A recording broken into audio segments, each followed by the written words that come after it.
What's going on, boys? I'm Shane from Rock Your Powered Sound. In today's video, we're going to be checking out how to make these beautiful, absolutely perfect future bass chords, and this is what they sound like.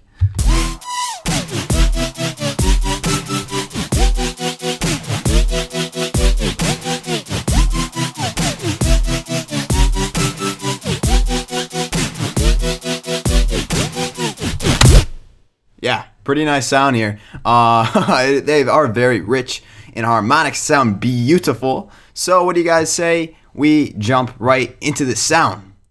If you guys like that sound, by the way, make sure you guys hit me with that sub if you haven't already, because you know we're coming out with tutorials every single week, and who wants to miss out on Serum tutorials all the time, right? By the way, guys, sorry for the slow upload lately. I've been working my ass off every single day, making changes to the site and stuff, all for you guys. New projects, just wait for this next month. Oh my gosh, insane. Back to today's video. So the basics for this sound is we want to have all right, if we take a listen to any future bass song, right, one of the most prominent features of these sounds is a saw, right? It's a big super saw that we're going to be modulating. So we do want to have one oscillator as a sawtooth, and which this is an inverted sawtooth at a 50% phase, but you know it sounds exactly the same, or very similar at least. So we're gonna leave this on right here, and we're actually gonna be using this to turn up our unison to 16. Or you know what? Hold on a sec. 16's a little much. We'll turn it down to 12. All right. That's what our sound's sounding like right now. Nothing too special. Obviously, we have a lot of voices, so the sound doesn't sound too clear. What we're going to be doing is we want to add in a little bit more movement. Although the sound is random, it's passing through each of these voices at all different parts of the waveform, creating that really sporadic, thick sound. What we're going to be doing is we're actually going to be turning from the D tune. Let me turn this to... we're going to go into our matrix, and we're going to select the type, so it's going back and forth. And here we're just really going to create a little bit more movement in the sound, because that right now is something that a lot of future bass tracks are lacking. It doesn't have enough movement. It sounds so static, just passing through the same exact sound. So we can leave this at around like 1/2, and that'll just kind of pass through. We'll leave it on off. Alright, so into LFO number 2, we're going to start by dropping Oscillator A's level all the way down, and we're actually going to just turn it up to about 80. Put that on trigger, and you can modulate the LFO speed. That's what I recommend if you're working in future bass music. Another thing to make it not sound boring, because it's very easy to make your songs sound boring in this genre. So for the sub, we're going to leave the sub on our sine waveform here, and we're simply just going to drop the level, and actually we're going to be doing the same exact thing as we just did to Oscillator A's level. Oops.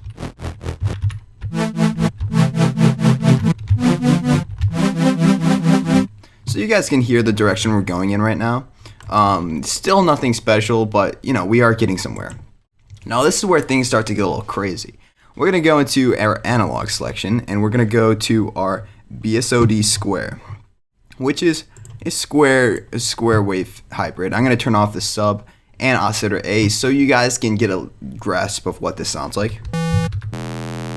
So it sounds like a square waveform with a completely different tone. But you know what? We're actually going to be using this to our advantage. We're going to turn on our pulse width modulator, or pulse width PWM, whatever you want to call it. We're going to turn this up. As you can hear, we're just squishing all those waveforms all the way to the left of the frame here. Now we're going to drop the level and do the same thing we just did, but except we're going to leave it at 100%. Now you guys are probably wondering, Shane, why the hell are you doing this? Guys, hear me out, because once we turn on the filter, it's going to make perfect sense to you. Alright, so we're going to turn on the filter, and I'm not going to turn these on just yet, because I want you guys to hear exactly what the filter's doing. We're going to go into our miscellaneous section, and we're going to select our reverb filter. Now, I know, the reverb filter is so overused in all genres of EDM, but guys, you know, sometimes it's very useful. It's actually a meme at this point, but let's get back to the sound. What we're gonna be doing here is we're just gonna be modulating the cutoff, and what that's gonna do is it's gonna allow us to create like a really screechy sound. I actually did this in my last tutorial where I did a hard trap screech. If you guys haven't already watched it, link is right at the top there. But the cutoff we're going to be modulating right here. Modulate down 3. Turn up the resonance, which is kind of similar to turning up the space in a typical reverb effect. And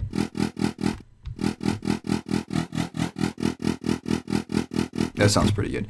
The mix is we're gonna drop down, and we're just gonna modulate that up, maybe about there. Now, when we put this all together,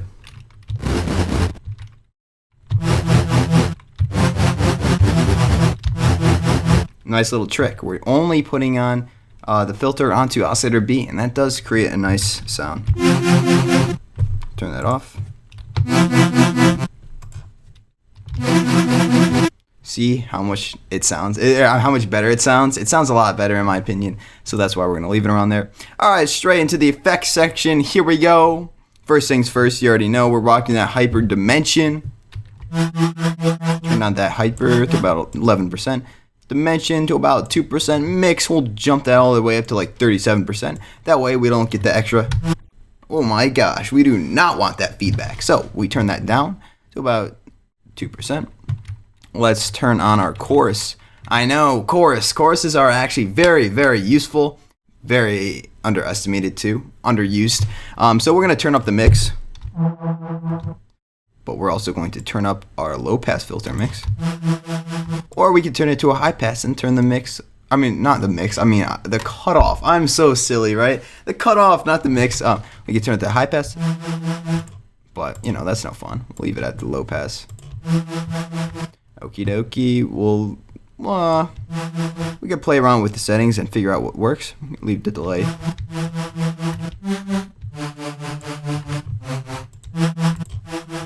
That does soften up the sound a little bit, so we just want a little bit on there. The more movement, the more interesting it sounds, right? So next we're gonna turn on our we're going to turn on our compressor, and we're going to select that multi-band life, all right? So, first things first.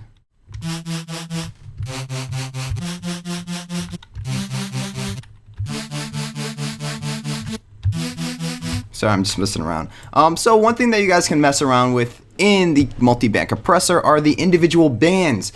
And obviously the lower you turn this down is the lower the threshold every band has. So for this one, we're turning down the high pass. This is where I want you guys to have the creative freedom to do whatever you guys want and really make the sound that you guys want to do. So, well, I'll just leave it on the standard settings, and that'll take us straight into the reverb. We could literally just leave the reverb like that. Once again, guys, this is something that's completely up to you. I don't want to be restraining you on your sound, because I'm not the one that's going to be using this in my tracks, right? This is all for you. So make it your own. Low pass filter. We're going to turn on our filter, and guys, the sound is freaking out a little bit, and we want to calm it down. So we're going to turn on this cutoff to 0, or that's actually 20 or 8 hertz, my bad. And we're going to jump it all the way up. Let's say 90. Let's hear it. Cutting out too many frequencies. That's why we dropped the mix to about 28%.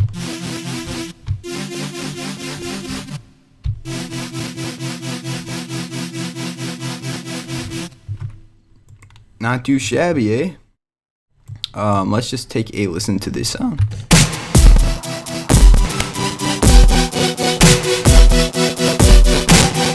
Now, you guys are probably wondering why mine sounds a lot different than yours. Now, here is one of the key elements that I used in this sound, and a lot of future bass artists like Flume and such are using in their tracks. That really just makes it more interesting, because like I said, a key to future bass is always making it interesting. If it's static, no one wants to hear it. So what we're going to do is we're going to go into our matrix, and we're actually going to be modulating the global master tune. So we're going to go onto our macro number 1, and we're going to go global master tune, and here we can do whatever values that we'd like.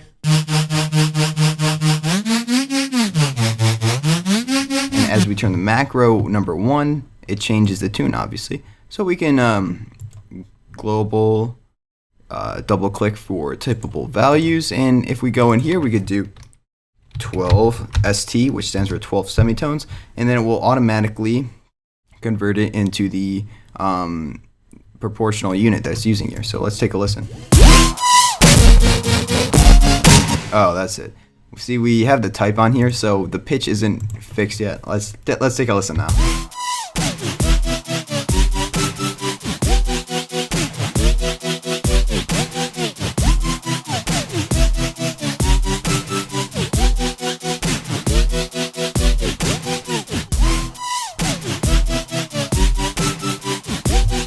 So you guys see where I'm going with this. Really fun sound to do, mess around with it. Thousands of things that you can modulate on this. A lot of fun. So if you guys found that tutorial whatever entertaining at this point, if you didn't, then drop a hateful comment. I'm kidding. But if you guys like that sound, make sure you guys drop that like button. If not, then this is cool too.